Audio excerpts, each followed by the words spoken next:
I grew up in Compton, California, and mother and father both addicted to drugs, both in and out of prison, and also gang members. When I was younger, I was in foster care, and I was fortunate enough for my grandmother to actually come and pick me up. So I lived with my grandmother for a period of time in my life.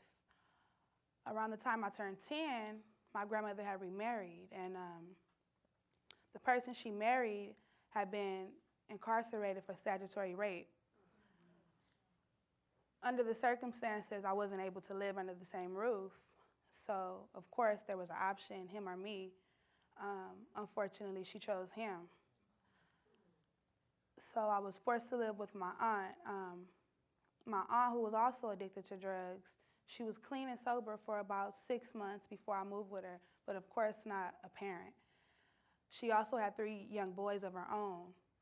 So I moved there, things were okay, but on the other side, her husband was a pimp.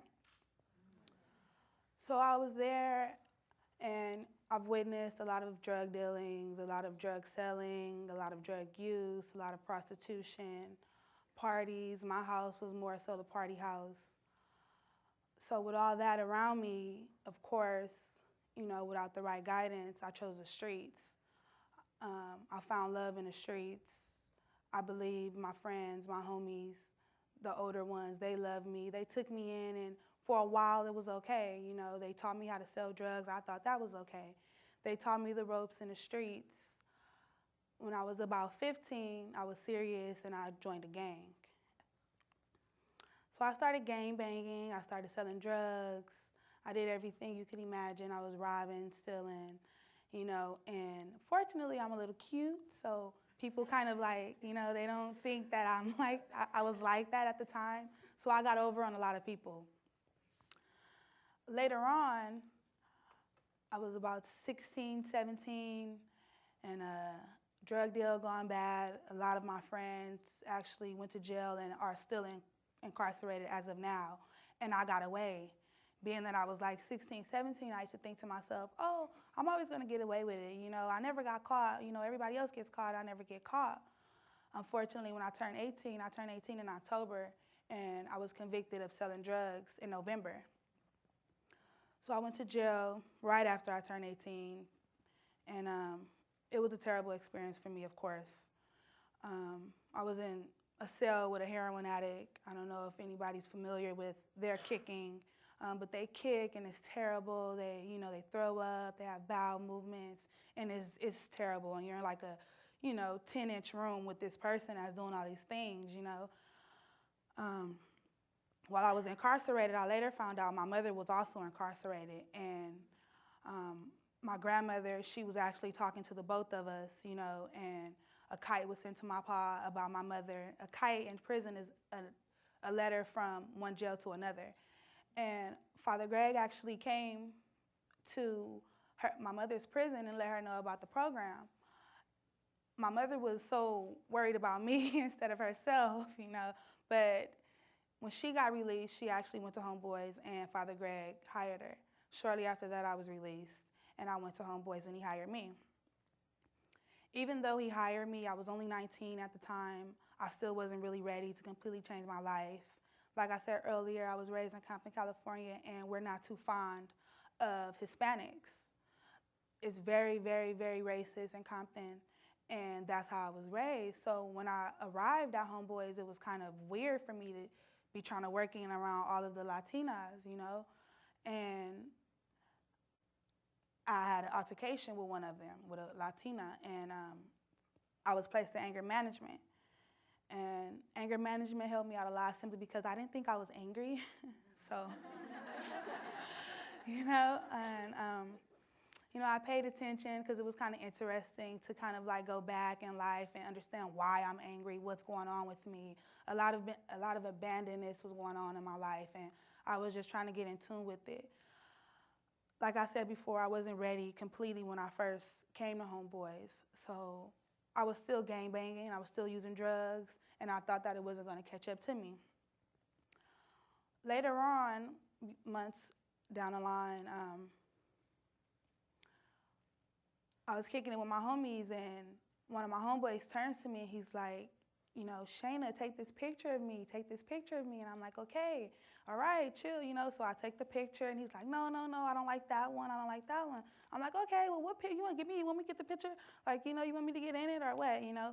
So I finally take a good picture of him. He's like, okay, that's the one, you know? I'm like, okay. A couple of days later after that, he jumps in our hood pool, lake. He jumps in the lake and he kills himself.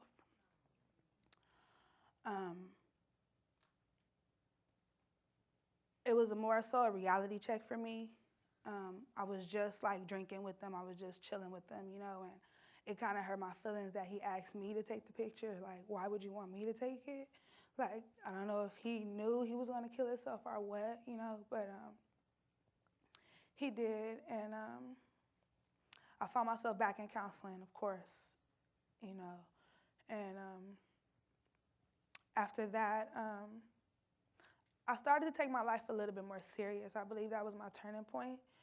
I started really, you know, coming to work every day. I was also in a computer class, and I took my computer class really serious. I did a PowerPoint project on Homegirl Café, and I graduated from the computer class. That was very amazing to me because when I was younger, you know, I was just told, don't worry about college, just make sure you finish high school, you know, just get a high school diploma, you know. I never really seen anything over high school, you know. It wasn't nothing like that to me. After I completed the computer class, I was later on promoted to lead waitress in the cafe. And that gave me a lot of responsibilities, actually a lot of hope, because I felt wanted, you know. I felt like somebody wanted me there, somebody needed me. If I didn't come to work, like, you know, my supervisors were upset, like, Shayna, you know, and it made me feel good. You know, I kind of used to come to work late, I think, on purpose. Like, did you want me here? You know,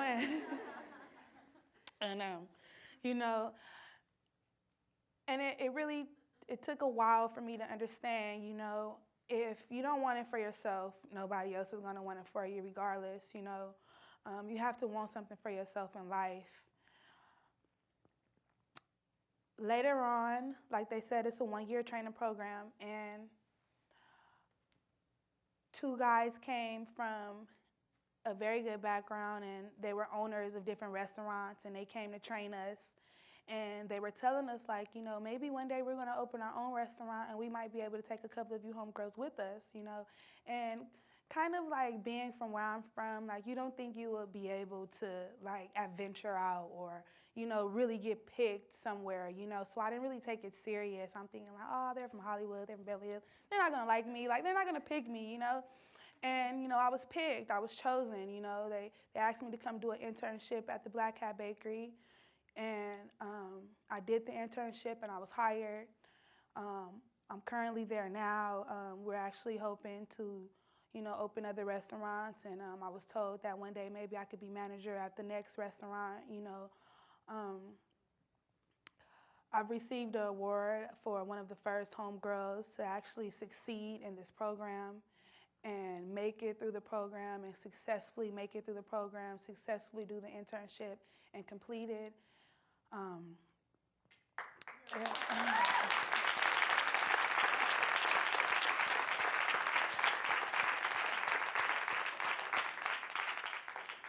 And I just want to say, like, honestly, I'm honored to stand here right now today. Like I said, where I come from, you don't ever, you know, you don't think you would be able to be here. You know, it's amazing to me, you know, and it's kind of like my counseling, talking to people, you know. And you know, I don't want to go over, and like I said, you know, it's really an honor, and you girls, oh my God.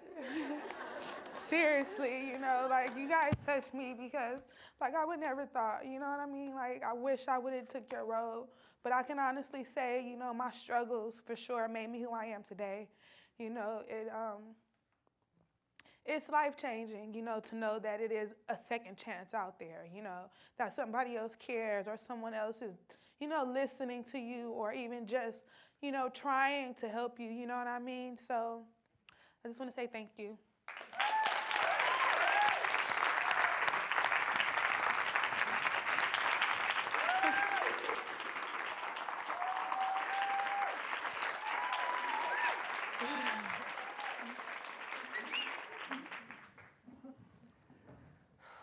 Wow, TED Talks. I'm a little nervous, so bear with me. My name is Ivy, and I'm 30 years old. I grew up in downtown LA, Rampart District. I grew up in a home with two parents who were addicted to cocaine. By the time I was 5, I had seen a lot of drug use, a lot of drug dealing, a lot of partying. By the time I was 13, I was already using cocaine myself. I was ditching school. I was hanging out in the hood, kicking it with the homies. And, my mom was on drugs still. By that time, my parents had divorced. And so it was just like my mom, single mom, and my brother, who had also fallen into the same pattern that I had. So by the time I was 16, I had dropped out, and I was on drugs, stealing to support my habit, just doing all bad. And my mom ended up prostituting on the streets. By the time I was 17, I ended up with a man whom I stayed with till I was 25. It was a very abusive relationship. All we did was do drugs, physical fights. He knew I had nowhere to go, so he always held that over my head, he always had that well, you could just get out of here, just leave, because he knew I had no family. He knew what my mom was going through. So at 25, I decided that I had an okay job, and I said, I can't be with this guy anymore, and I decided to leave him. Well, 6 months later, he ended up getting shot and died due to gang violence. After that, I just went into this deep depression, and I started doing more drugs, started gangbanging, kicking it in the hood. 6 months after that, my mom passed away. So I had 2 deaths in 1 year, and I just went into this deep depression, and all I wanted to do was just get high. I didn't want to feel. I just didn't want to feel. I was drinking every day, and it was pretty bad. After that, I'm hanging out in the hood, and I meet my baby's dad, the father of my child, sorry. And so I met him, and what can I say? It was a horrible pregnancy. I was getting into physical fights with him every day. I'd miss doctor's appointments because I'd be so black and blue that I couldn't show my face. I couldn't leave the house. So my son was born, and after my son was born, that still didn't stop me. I still continued to gangbang. I still continued to sell drugs. I still continued to drink and live that lifestyle. It wasn't until I went to prison that, it put that fear in me that, I'm never going to see my son again. And my son is going to get taken away, and this is it. I did 2 years in prison, and throughout the whole time that I was in prison, he was with the father of my child's parents. And all I can say is that they are such good people. They took care of my son. They were very supportive, and they gave me the benefit of the doubt and gave me another chance. They didn't file for custody knowing my background. I didn't go to prison for something small, and I was released, and the day after I was released, I realized, I can't live this life no more. I don't want to get high, I don't want to drink. I need to just change my life. So that was in 2011, December 2011, and I've been clean ever since.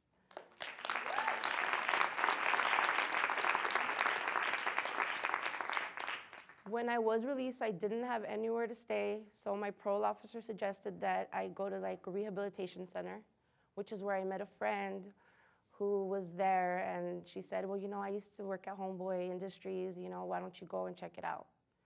So I went and waited the whole day to see Father Greg, and when I did finally see him, he said, you need a job, kiddo? And I said, yes, I do. 3 months later, I was hired in Homegirl Café, and I've been there since April of this year. And I can truly honestly say that I love my job. I've been promoted to lead since, I've only been there 7 months, and I love what I do. I live with my son now and his grandparents, and I'm a full-time mom. And, you know, what I see for myself in the future is just going back to school, getting my high school diploma, going back to school for legal procedures. And you know, all I can say is if I could reimagine my life back then, like how I would have had it, like I wish my mom would have been clean, sober. I wish my dad would have been there for me. And I wish I would have made different choices in my life, you know, but I guess, like Shayna said, like, that's what's made me who I am today, a strong person. So.